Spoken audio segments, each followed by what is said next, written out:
नमस्ते गाइस। और आज की फाइट वीडियो में सबसे पहले बात करते हैं हेवीवेट चैंपियन जॉन जोन्स के बारे में। तो काफी दिनों के बाद जॉन जोन्स का एक इंटरव्यू निकल के आ चुका है, जहां पर मेन चीज के बारे में बात करें तो जॉन जोन्स बात कर रहा होता है विनिंग के बारे में, जहां पर वो कहता है कि वो कभी भी इमेजिन नहीं कर सकता कि कोई फाइटर फाइटिंग को लव करता है, वो भी जब वो फाइट्स को हार रहा होता है। वो नहीं समझ सकता कि कैसे नॉन विनर फाइटिंग को लव कर सकता है, क्योंकि जब उसकी बात करें तो वो विनिंग से इतना ज्यादा कनेक्टेड है कि ये उसके लिए हेल्दी भी नहीं है। वो जब फाइटर्स को देखता है जो हारने के बाद स्माइल कर रहे होते हैं, अपनी फैमिली से मिल रहे होते हैं, उन्हें बेटर लक नेक्स्ट टाइम बोला जाता है, तो वो इस चीज को कभी भी समझ नहीं सकता। क्योंकि अगर उनकी जगह वो होता जहां पर वो फाइट को लूज कर गया है, तो वो बहुत ही ज्यादा सैड हो जाता, वो अपने काम को लूज कर देता, वो बहुत ज्यादा एंग्री होता, और सबसे बड़ी बात वो बहुत ज्यादा डिप्रेस्ड हो जाता। ये बस उसका नेचर है, जहां पर वो बस विनिंग को जानता है और उसका यही मानना है कि अगर फाइट करो तो टॉप लेवल और अपनी बेस्ट एबिलिटी में फाइट करो, या फिर फाइट करो ही ना। अब इसके बाद जब जॉन जोन्स से ये पूछा जाता है कि क्या फैंस उसे वन लास्ट टाइम देख सकते हैं फाइटिंग करता हुआ, तो यहाँ पर जॉन जोन्स स्माइल करते हुए बोलता है कि वो नहीं जानता कि उसकी लाइफ एज अ फाइटिंग या फिर कंपीट करने में क्या होल्ड करती है, बट वो एक ट्रू मार्शल आर्टिस्ट है, तो वो कभी भी इस स्पोर्ट से रिटायर नहीं होगा। वो टीच करेगा, वो ट्रेनिंग देगा बाकियों को। वो बिलीव करता है कि यूएफसी में स्टिल बहुत ग्रेट कंपटीशन है, बट वो अब खुद को सिंपली एज अ फाइटर से ज्यादा बड़ा मानता है, जहां पर वो अभी स्टेज पर है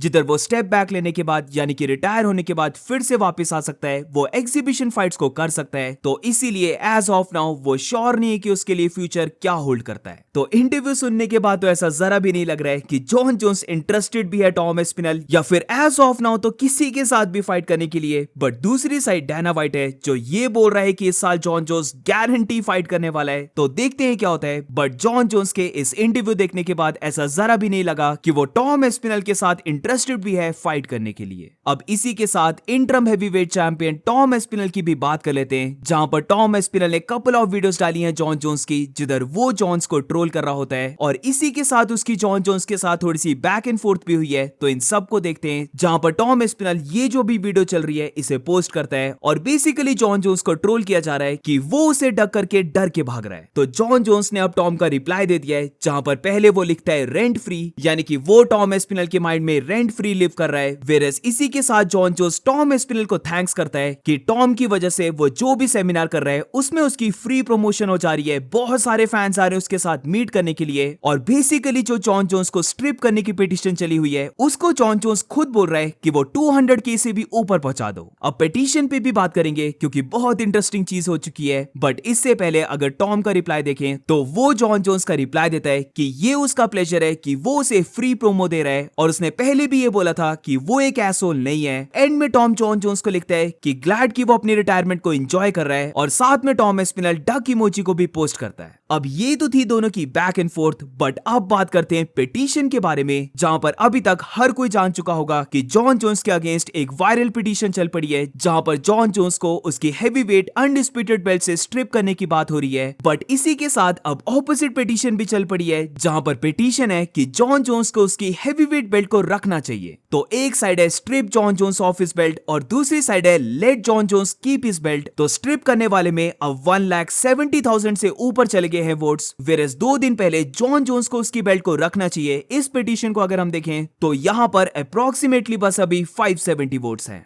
और moving on to the next update, तो अब बात करते हैं light weight fighters Arman Tsarukyan और पैडी पिमलेट के बारे में, जहां पर रिसेंटली दोनों ने एक दूसरे के ऊपर कमेंट किया है। बट इससे पहले लास्ट वीक से हमें स्टार्ट करना होगा, जहां पर अरमान सरूकियन से यह पूछा जाता है कि पैडी पिमलेट ने प्रेस कॉन्फ्रेंस में उसका बहुत ज्यादा नाम लिया है, पैडी पिमलेट ने उसे ट्रोल भी किया है, तो क्या अरमान सरूकियन जो वो नेक्स्ट फाइट करना चाहता है क्या वो करेगा पैडी पिमलेट के साथ? तो यहां पर मैं काफी शॉर्ट में बता देता हूं कि अरमान सरूकियन यस बोलता है, जहां पर वो कहता है कि व्हाई नॉट, ऑफ कोर्स वो रेडी है पैडी पिमलेट के साथ फाइट करने के लिए। उसे लगता है पैडी पिमलेट बहुत जल्दी इवॉल्व हो रहा है, वो काफी अच्छा फाइटर बनते जा रहा है, एंड ऑल्सो यूके में पैडी पिमलेट एक बहुत बड़ा नाम है, तो वो रेडी है पैडी पिमलेट के अगेंस्ट अपनी रैंकिंग को पुट करने के लिए और पैडी पिमलेट को एक बहुत बड़ी अपॉर्चुनिटी देने के लिए, जहां पर अगर यूएफसी चाहती है तो वो पैडी पिमलेट के साथ फाइट कर लेगा। तो अब इसी चीज का रिप्लाई पैडी पिमलेट ने दे दिया है, और जो पैडी ने बोला है उससे मैं थोड़ा सा शॉक हूं, क्योंकि मुझे लगा कि पैडी एक्सेप्ट कर लेगा अरमान सरूकियन सरुकिन का चैलेंज, बट इसका कंप्लीट ऑपोजिट हो चुका है, जहां पर पैडी पिम्बलेट कहता है कि वो होप कर रहा है कि वो अक्टूबर अबू धाबी का जो कार्ड है वहां पर वो फाइट करे, जहां पर वो तो चाहता था कि वो इलिया टोपुरिया के साथ फाइट करे, बट एज वी नो कि इलिया टोपुरिया अब चार्ल्स ओलिवेरा के साथ फाइट कर रहा है, तो मोस्ट लाइकली अबू धाबी के कार्ड में वो चाहता है कि वो जस्टिन गेची के साथ फाइट करे। अब यहां पर आती है अरमान सरुकिन की बात, जिधर पैडी पिम्बलेट डायरेक्टली मना कर देता है अरमान से फाइट करने के लिए, जहां पर वो कहता है कि अरमान सरुकिन को लेकर कोई भी केयर नहीं करता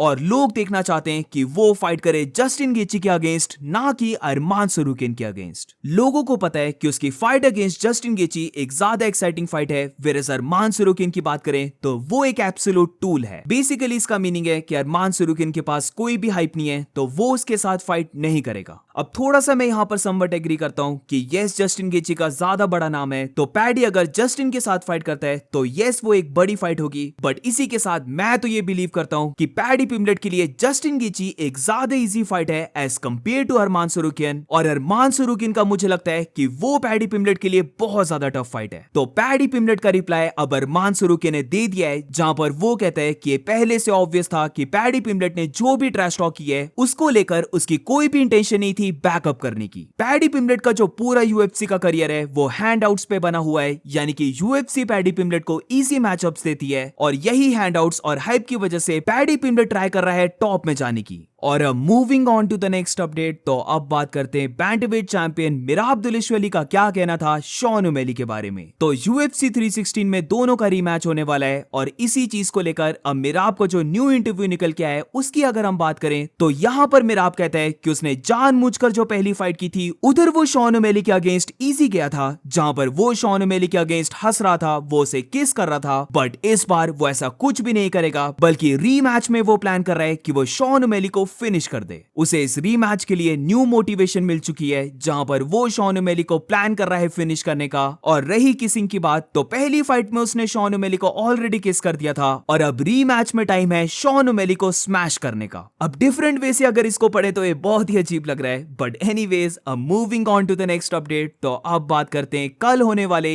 यूएफसी फाइट नाइट के बारे में। लिटरली जीरो हाइप है इस फाइट नाइट कार्ड की। आई मीन ये कार्ड इतना बुरा एपेक्स का कार्ड बना है कि कोई नहीं देखने वाला इस कार्ड को, मैं अभी बोल रहा हूं। बट यहां पर एक बहुत बड़ी इंपॉर्टेंट फाइट है जो इस कार्ड की को मेन इवेंट फाइट है, जहां पर light weight fighters Matthews Gamrot और लुडोविक क्लाइन की फाइट होने वाली है। यही सबसे इंपॉर्टेंट फाइट है, और मैं हल्का सा शॉक्ड हूं कि गैमरॉट को यहां पर अपने से ऊपर वाला रैंक फाइटर नहीं मिल रहा है, बट लुडोविक क्लाइन जो शायद से अभी नंबर 13 रैंक पर है वो अब गैमरॉट का ओपोनेंट रहने वाला है। और यहां पर वैसे तो मैं जाने वाला हूं मैथ्यूस गैमरॉट के साथ, बट इसका कंप्लीट ऑपोजिट होकर शॉकिंग रिजल्ट भी आ सकता है, क्योंकि लुडोविक क्लाइन एक बहुत ही सीरियस फाइटर है, बहुत ही ज्यादा अंडररेटेड फाइटर। कोई भी लुडोविक की बात नहीं करता है, बट अगर हम उसकी फाइट को देखते हैं तो उसका टेक डाउन डिफेंस काफी अच्छा है, वो अपने फीट में बहुत फास्ट है और उसके पास पावर भी बहुत ज्यादा है। तो यहां पर गैमरॉट को बहुत केयरफुल होने की जरूरत है, क्योंकि बेशक मैथ्यूस गैमरॉट नॉकआउट तो नहीं हुआ अभी तक, बट अब रिसेंट कुछ फाइट्स में हम बार बार देख रहे हैं कि हमेशा उसकी चिन टेस्ट होते जा रही है, वो बहुत ज्यादा हर्ट हो रहा है अपनी फाइट्स में, और ये कभी भी ठीक बात नहीं रहती है। बट अब देखते हैं फाइट में क्या होता है। और अगर मैं टाइमिंग की बात करूं तो ये पूरा मेन कार्ड जो स्टार्ट होने वाला है ये कल सुबह 6:30 बजे से स्टार्ट होगा। अब मैचअप्स की बात लगी है, तो moving on to the next update, तो रिसेंटली रूमर आता है जहां पर एक और बहुत ही अजीब सा मैचअप बनता है, जिधर रूमर ये था कि बैंटवेट फाइटर्स पीटर यान वर्सेस मार्कस मैगी की फाइट होने वाली है। कुछ ही वीडियोस पहले मैं बात कर रहा था कि पीटर यान की फाइट होनी चाहिए कोरी सैंडगन या फिर उमान नुरमागोमेडोव के साथ, बट ये वाला अपडेट देखकर जहां पर रूमर चल पड़ा था कि पीटर यान की फाइट होने वाली है मार्कस मैगी के साथ, वो भी Abu Dhabi UFC fight night 26 जुलाई को, तो मैं तो ये मैचअप देखकर बहुत ज्यादा शॉक था। और वैसे ये मैचअप ट्रूली हो सकता है, बट अभी के लिए जो पीटर यान का मैनेजर है उसने ये इन्फॉर्म किया है कि ये जो फाइट है ये ऑफिशियली साइन नहीं हुई है। आई डेफिनेटली होप कि ये फाइट साइन भी ना हो, क्योंकि सपोज कि अगर पीटर यान मार्कस मैगी को बीट भी कर देता है, तो क्योंकि वो अपने से लो रैंक फाइटर के साथ फाइट करेगा, तो ये विन लेने के बाद भी आई एम नॉट श्योर कि पीटर यान को गारंटी मिलने वाली है कि वो बैंटवेट टाइटल के लिए नेक्स्ट चैलेंजर रहने वाला है। तो डेफिनेटली बुलशिट फाइट, और ये फाइट नहीं होनी चाहिए, बल्कि पीटर यान की फाइट होनी चाहिए ओमार के साथ, या फिर उसकी रीमैच फाइट करवा दो कोरी सैंडगन के साथ। And that's it for today guys. आज की फाइट वीडियो में बस इतना ही। अगर तुम्हें वीडियो अच्छी लगी हो तो please make sure to like and subscribe. मिलते हैं